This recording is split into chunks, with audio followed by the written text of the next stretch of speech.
al cor del bosc hi vivien 3 porquets que eren germans. El llop sempre els perseguia per menjar-se'l.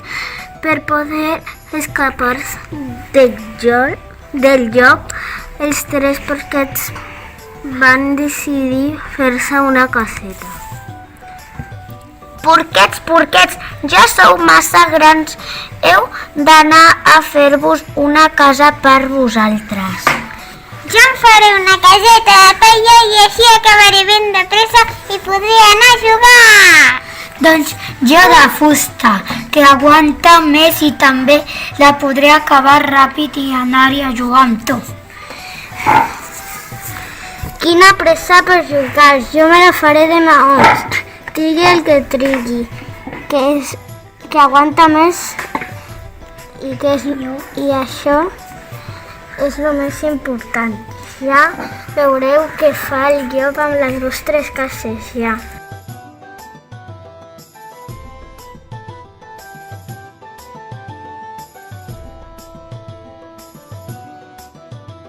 Escena 2.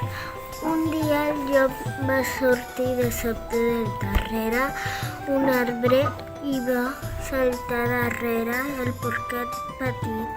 El perseguia. Ai, Déu meu, la meva caseta! Hauré de córrer a refugiar-me a casa del meu germà mitjà. El llop llavors va perseguir el porquet petit. Bufaré i bufaré i a aquesta casa d'arribaré. Va córrer per a poder refugiar-se a casa del seu germà mitjà.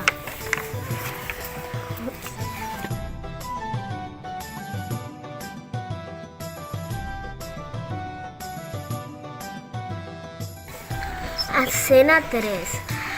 En barri el llop va tornar a fuvar i a fuvar. Bufaré i bufaré i a aquesta casa d'arribaré. Ai, Déu meu, la meva caseta de fusta. Haurà de córrer a refugiar-nos a la casa del nostre germà gran. Vinga, a refugiar-nos. Els porquets van sortir corrent i perseguit per l'afamat del llop.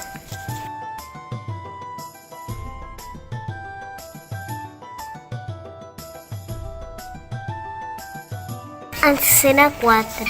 Els 3 germans van entrar ràpidament dins la casa de maons i van tancar bé totes les portes i finestres.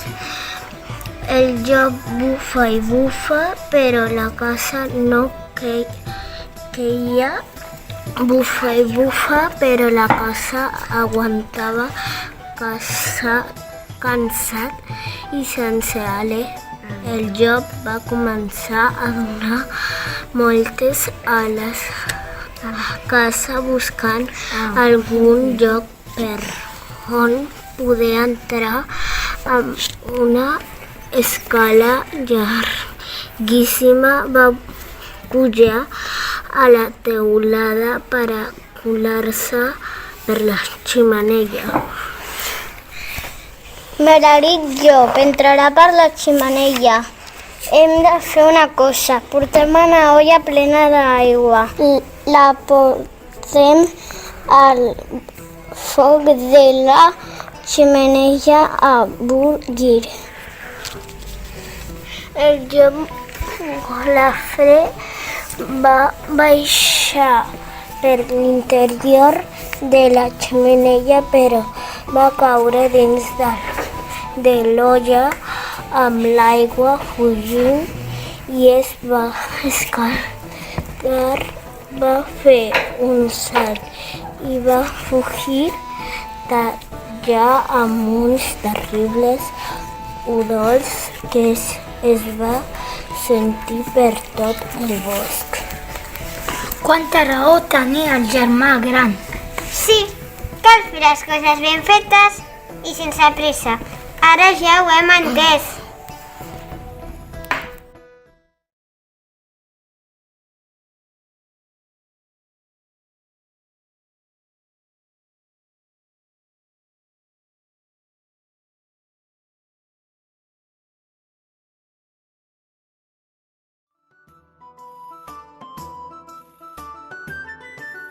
En Patufet, escena 1.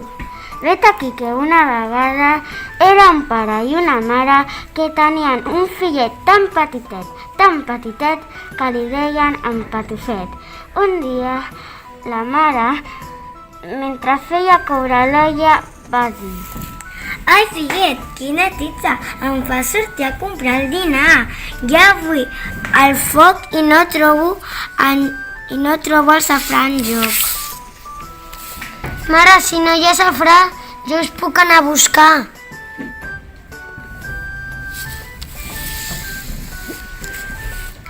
On vols anar?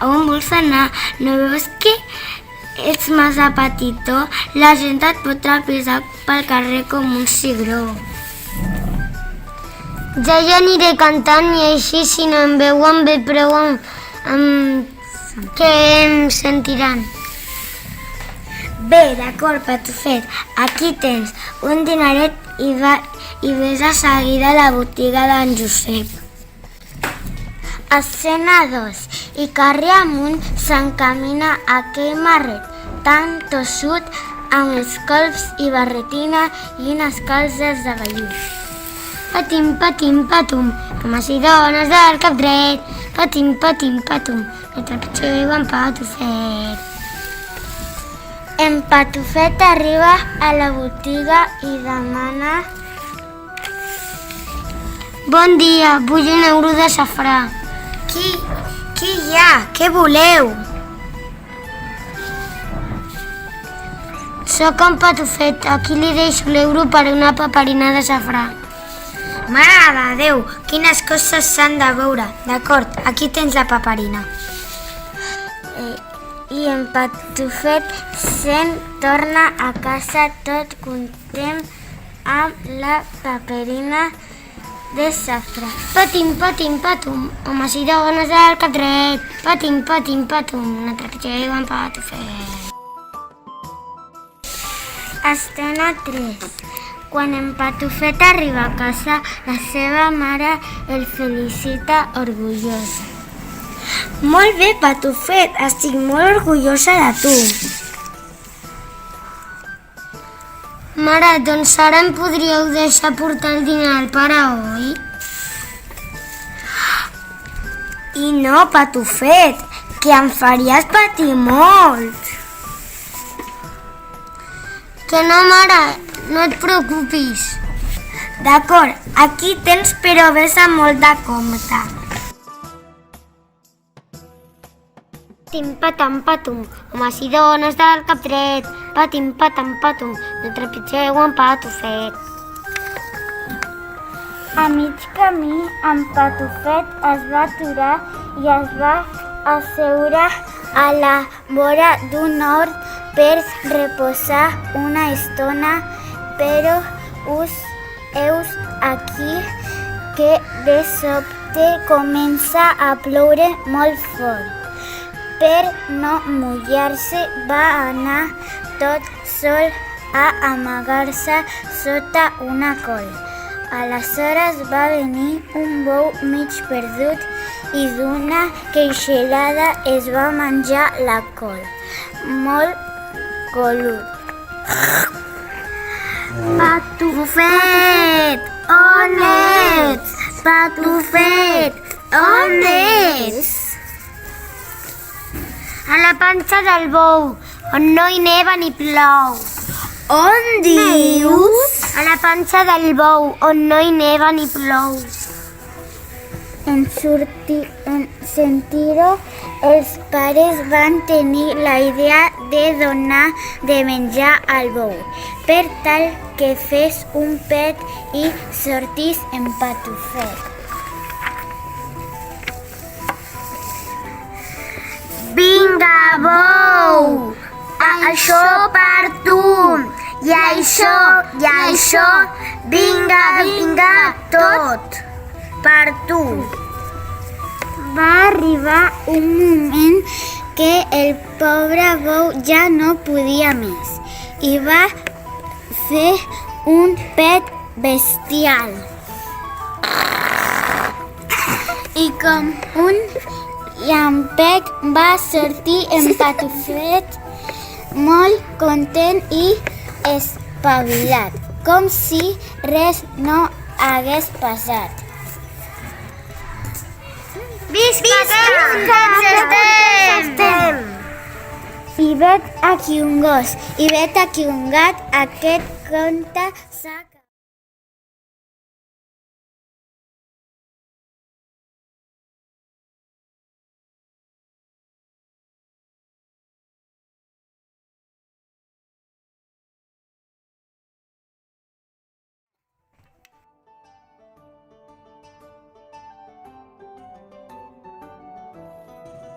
Hi havia una vegada una llebre i una tortuga. La llebre, que era molt veloç, sempre reia de la tortuga per la seva lentitud.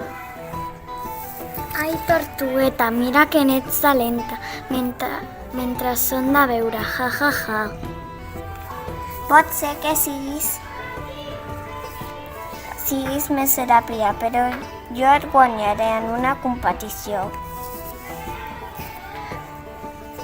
Però què dius? Que t'has begut l'enteniment? D'acord, accepto.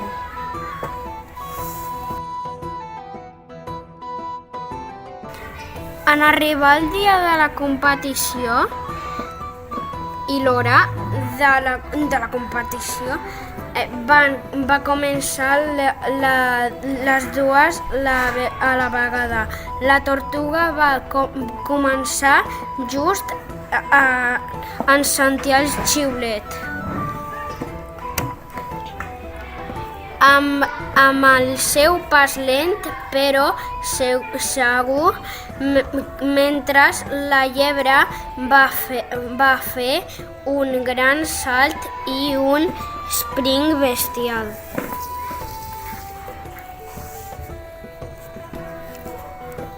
Aquesta tortuga va tan lenta que m'avorriré d'esperar-la a la meta. Em penso que em quedaré a descansar una estona sota aquest arbre.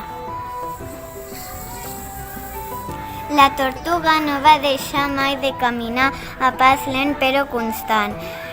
Seguia avançant tranquil·la cap a la meta quan la llebre va despertar i va veure que la tortuga ja havia passat davant seu i va apretar a córrer per avançar-la.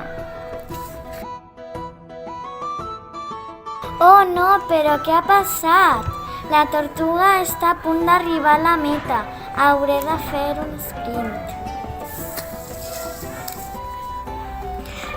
Per molt que va córrer, la llebre no va aconseguir arribar a temps i la tortuga va resultar vencedora. Hurra! Hurra! Hi ha una cosa que has d'aprendre, llebre. Sovint no per córrer més s'arriba abans. El més important és seguir endavant i no de...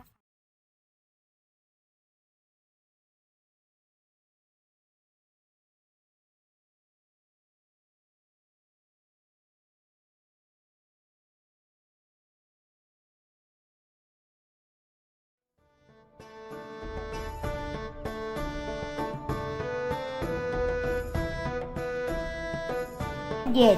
Escena 1. Com cada estiu, la senyora Ànega es va posar a covar els seus ous.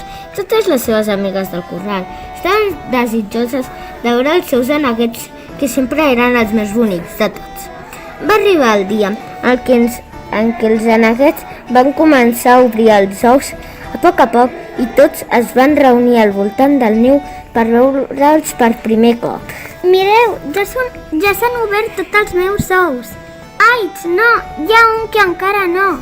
Poca estona després, l'ou es va començar a trencar i en va sortir un ànec somrient més gran que tots els seus germans, però, sorpresa, molt més lleig i mal girbat que els altres 6. Mare, qui és aquest tan lleig i tan estrany? No pot ser el nostre germà. Tranquils, que ja canviarà i es farà com tots vosaltres.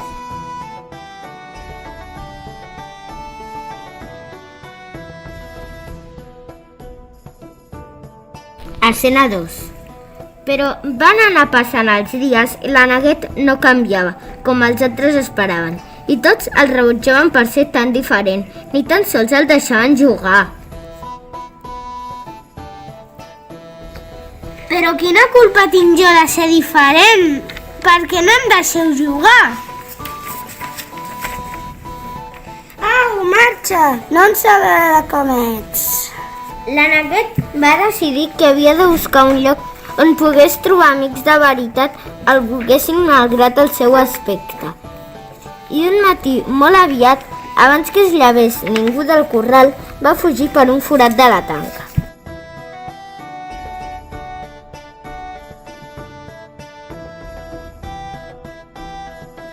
Escena 3.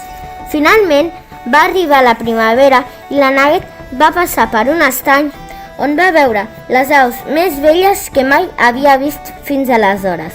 Eren elegants, gràcils i es movien amb tanta distinció que es va sentir totalment acomplexat, perquè ell era molt maldestre.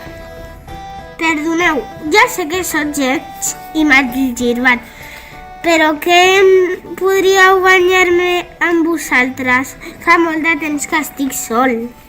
Doncs és clar, ets uns dels nostres. No us burleu de mi, sisplau, tothom ho fa. Mira el teu reflexe a l'estany i veuràs que no et mentim. La Nugget es va mirar entre el dut a l'aigua transparent i el que va veure el va deixar meravellat. Durant el llarg hivern s'havia transformat en un cigne preciós. Va aixecar el vol majestuós i es va afegir al grup d'aquelles precioses aus, feliç i orgullós de ser per fi acceptat i apreciat per ser com era.